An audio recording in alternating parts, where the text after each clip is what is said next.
రాకాలోకంకి స్వాగతం. ఈ కంటెంట్ మీకు నచ్చినట్టయితే లైక్ చేయండి, మీ బంధుమిత్రులకు షేర్ చేయండి. ఇప్పటివరకు సబ్స్క్రైబ్ చేయకపోతే సబ్స్క్రైబ్ బటన్ని నొక్కండి, అదేవిధంగా బెల్ ఐకాన్ని కూడా తప్పనిసరిగా నొక్కండి.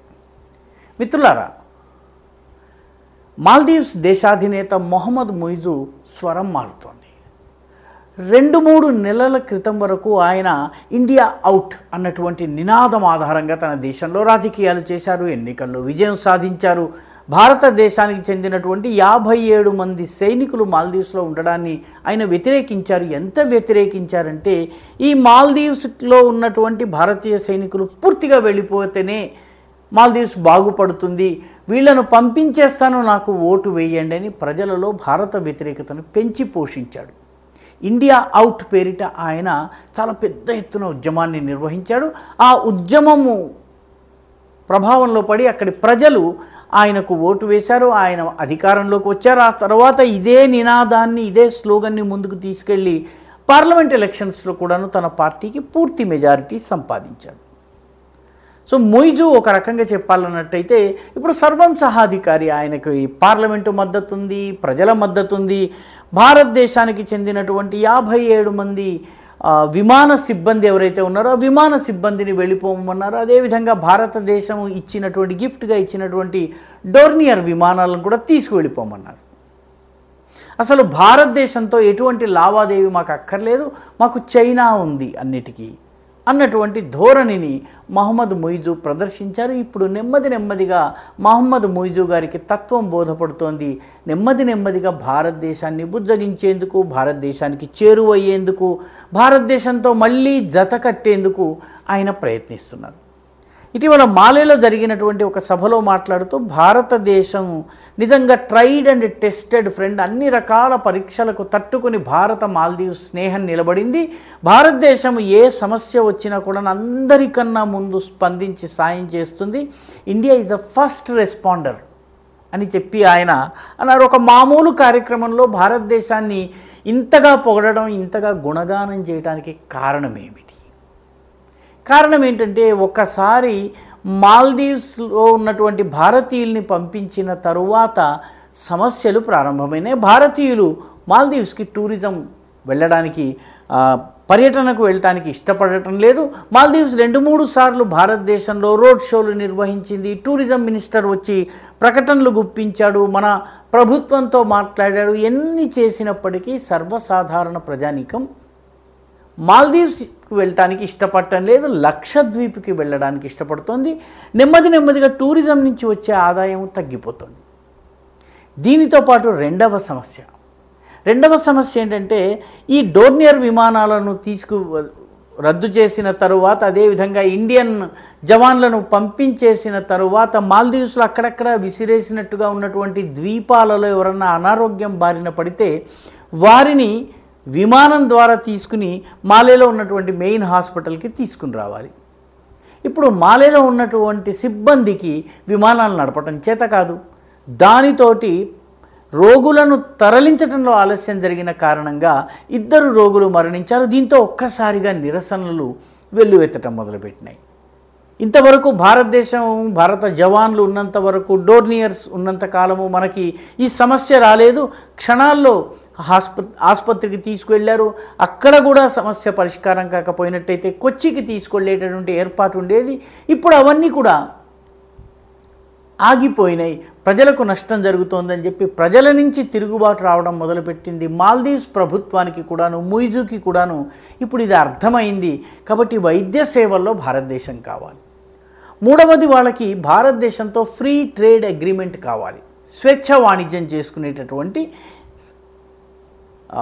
అరేంజ్మెంట్ కావాలి, వ్యవస్థ కావాలి. కానీ భారతదేశం చాలా స్పష్టంగా ఇప్పటి వరకు మాల్దీవ్స్ నుంచి ఆ రకమైనటువంటి ప్రపోజల్ లేదు. 2 దేశాల మధ్య ఫ్రీ ట్రేడ్ అగ్రిమెంట్ యొక్క ప్రపోజల్ లేదని చెప్పి స్పష్టంగా చెప్పింది. అంటే మాల్దీవ్స్ అడిగినప్పటికీ కూడాను భారతదేశం అటువంటి ప్రతిపాదన పరిశీలనలో లేదు అన్నటువంటి విషయాన్ని చెప్పింది. దీంతో మాల్దీవ్స్ చాలా తీవ్రంగా నష్టపోతుంది.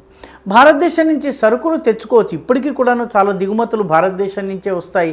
కానీ భారతదేశము అక్కడ కూడాను మన విదేశాంగ శాఖ ఒక చిన్న మెలిక పెట్టింది. ఎందుకంటే మాల్దీవ్స్ భారత వ్యతిరేక ధోరణిని అవలంబించింది కాబట్టి ఎక్కడ నొక్కాలో అక్కడ భారత ప్రభుత్వం కూడా నొక్కుతోంది. మాల్దీవ్స్ ఏ వస్తువుల్ని తెచ్చుకోవాలన్నా కొచ్చి నౌకా పోర్ట్ ఏదైతే ఉందో ఆ ఓడరేవు నుంచి తీసుకువెళ్ళవచ్చు. నువ్వు కొచ్చి చాలా దగ్గరగా ఉంటుంది. కానీ భారత ప్రభుత్వం ఉంది, నీకు కావలసిన వస్తువుల్ని దిగుమతి చేసుకోవచ్చు, కానీ కొచ్చి కాదు, అది బాంబే నుంచి కానీ లేకపోతే ముంద్రా ఎయిర్పోర్ట్ నుంచి కానీ లేకపోతే చెన్నై ఎయిర్పోర్ట్ నుంచి మాత్రమే తీసుకువెళ్ళాలి అని చెప్పి నిబంధన పెట్టింది.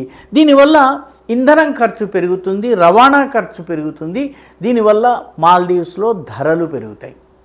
ఇప్పుడు భారతదేశము ఈ మీట నొక్కేటప్పటికీ మాల్దీవ్స్కి ఏం చేయాలో తెలియనటువంటి పరిస్థితి. అందుకే భారతదేశంతో చెలిమి చేయాలి, భారతదేశంతో దోస్తీ చేయాలి, ఈ భారతదేశాన్ని మళ్ళీ భారతదేశపు కన్సర్న్స్, భారతదేశానికి సంబంధించిన సమస్యలు ఏవైతే ఉన్నాయో ఆ సమస్యల్ని పరిష్కరించుకోవాలని చెప్పి మహమ్మద్ ముయిజు చాలా పెద్ద ఎత్తున నెమ్మదిగా భారతదేశాన్ని చేరదీసే ప్రయత్నం చేస్తున్నారు. అయితే భారతదేశం ఇప్పుడు మాల్దీవ్స్లో ఇప్పుడు నీటి కొరత కూడా ఉంది. చైనా నీటి సరఫరా చేస్తానంది. టిబెట్ నుంచి నీటిని ఏకంగా పాకిస్తాన్కి తీసుకొచ్చి అక్కడి నుంచి గ్వాదర్ ఎయిర్పోర్ట్ నుంచి మొత్తం తీసుకుని రావాల్సి వస్తుంది. లేకపోతే మలక్కా జలసంధి ద్వారా కొలంబోకి దిగువ నుంచి తీసుకుని రావాల్సి వస్తుంది. రెండు మార్గాల వల్ల కూడా ఖర్చు పెరుగుతుంది. ఒకటి, రెండవది చైనా ఏది ఉచితంగా ఇవ్వదు. చైనా ఇలా నీళ్ళ బాటిల్ ఇచ్చి రెండవ చేత్తో బిల్లును కూడా చేతిలో పెడుతోంది. దీంతో మాల్దీవ్స్కి తత్వం బోధపడుతోంది. ముయిజుకి ఇప్పుడు ముందు తన దేశాన్ని కాపాడుకోవాలన్నట్టయితే భారతదేశంతో చెలిమి చేయక తప్పదు.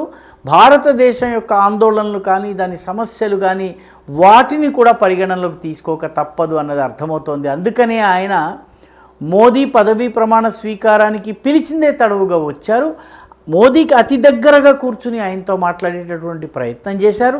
ఆ తరువాత కూడా వాళ్ళ విదేశ వ్యవహారాల మంత్రి పదే పదే మన దేశానికి వస్తున్నారు. టూరిజం మంత్రి కూడా మన దేశంలోకి వచ్చి చర్చలు జరుపుతున్నారు.